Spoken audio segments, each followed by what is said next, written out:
Yesterday we went over kind of beginner digital mixers. So if you are a beginner band and you're starting to play shows, maybe locally, regionally, or potentially nationally, you are going to need a digital mixer of some kind to do your in-ear monitors, and you can also run your front of house from it. Somebody can mix you from an iPad, which is super tight.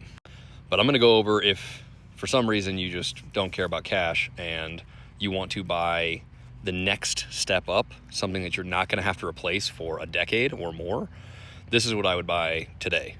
Again, if money's not an issue, buy this thing. This is for sure my favorite rack mounted mixer, digital mixer, in the, professional low end. Like I say low end, it's $1,800, but I mean realistically, digital mixers get very expensive, 40, 50, 100 grand. So, less than $2,000 for an incredibly feature rich rack mounted mixer is nuts. This thing is incredible.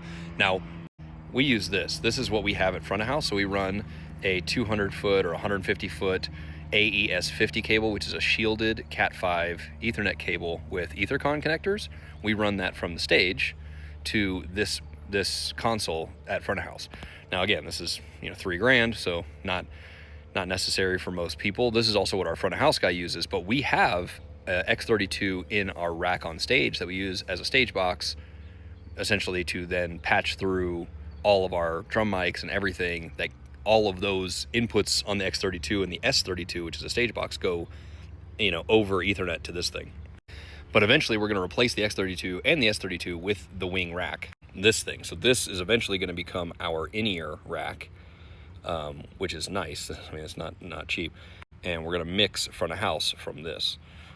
Again, if all of a sudden I was like, I just want to buy something, I'm going to take this seriously, and I know the next 10 years I am going to be playing a lot of shows and touring and doing all of that, I would just buy this. I would skip the X32 and the XR18 completely, and I would buy the wing rack. Again, you're spending $2,000, so it better be worth the investment. I wouldn't just buy this willy-nilly and just be like, yeah, we're going to totally use it. Like, I wouldn't do that.